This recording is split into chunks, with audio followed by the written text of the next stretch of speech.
Bonjour, je m'appelle Matteo Bennotti, j'ai 18 ans, je suis à Sciences Po et je suis dans le double diplôme avec Sciences Po Columbia. Je suis franco-suisse mais j'ai un peu déménagé partout dans le monde, j'ai toujours été expat, donc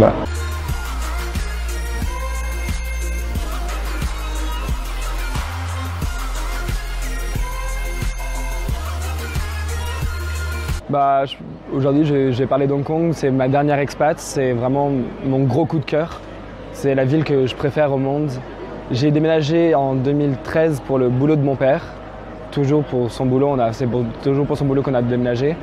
Et en y arrivant, j'avais tellement peur du choc culturel que ça allait être, vu que c'est la première fois que j'allais en Asie, encore plus en Chine, que personne ne me comprenne, que je ne comprenne personne, tout ça. Mais ça s'est extrêmement bien passé parce que tout le monde là-bas parle anglais et c'est une ville incroyable.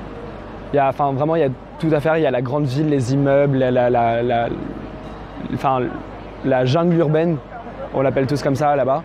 Puis en même temps, tu as la plage, tu as la mer, tu as la forêt, tu as des montagnes. Et il fait toujours beau et chaud, c'est vachement un avantage, sauf quand il y a des typhons. Mais d'habitude, il fait beau et chaud, donc c'est super sympa comparé au temps ici. Donc voilà.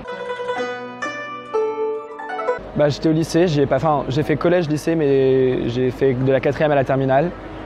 Et donc voilà, je passais ma vie là-bas, j'étais avec mes potes, j'étais en cours, je profitais.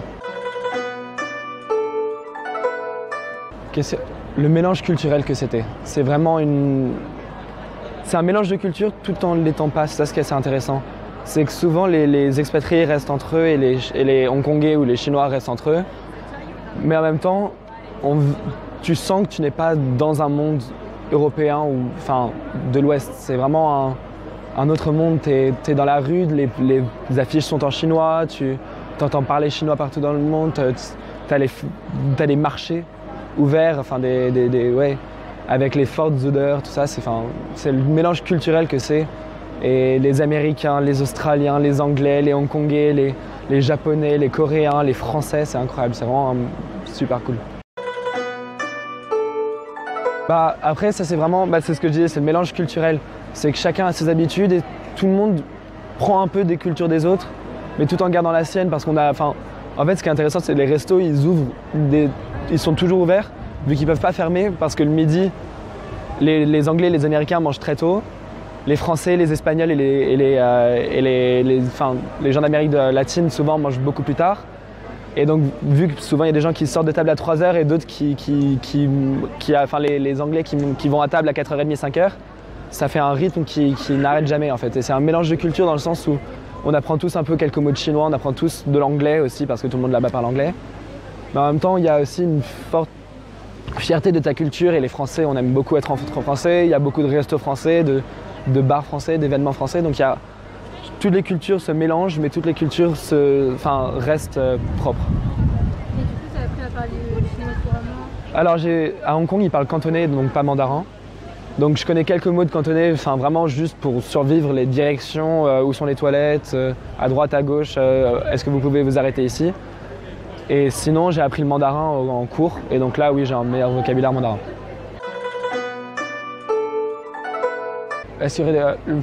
Oui. À Hong Kong, le seul truc que j'aime vraiment pas et qui m'énerve, c'est le manque de conscience environnementale. C'est vu que tout le monde, c'est un peu l'événement de la société capitaliste, un peu Hong Kong, mais dans une ville communiste. Il y a un manque de réflexion pour l'environnement et c'est les gens. Il n'y a pas de recyclage, il n'y a pas de tri sélectif.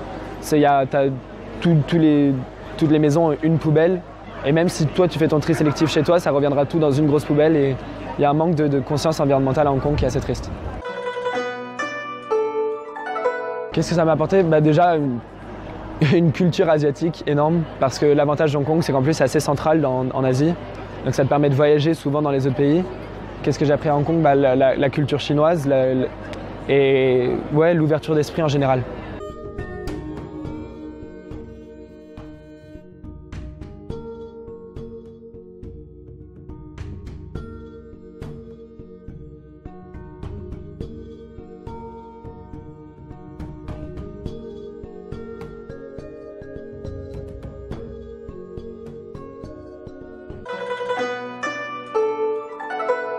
C'est ça. En fait, il y a des réserves naturelles où, par exemple, on ne peut pas toucher les sources d'eau, on peut pas toucher la...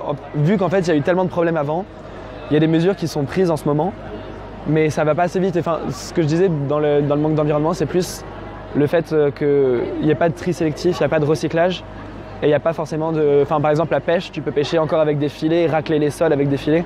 Donc c'est plus dans la culture que dans l'espace. Bah en fait, c'est ma première fois que j'habite en France, sauf à La Réunion. Mais ouais, donc pour moi, c'est juste quelque chose de nouveau. Mais je le vis vraiment très bien. J'ai l'avantage de parler français, donc ça facilite vachement l'arrivée ici. Mais j'ai jamais habité dans une ville aussi petite que Reims, et je trouve que c'est extrêmement sympa aussi. C'est une ville à taille humaine, quoi. Et le retour en France, il se vit assez simplement. C'est juste, en fait, vu que tout est nouveau, vu que tu es dans un nouvel environnement avec des nouvelles personnes, tout est nouveau, tu le prends comme c'est et tu fais avec. C'est un énorme coup de cœur.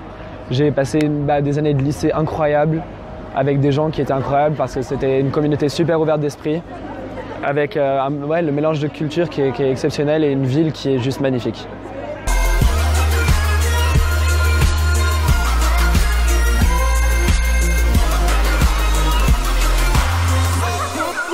Whoa.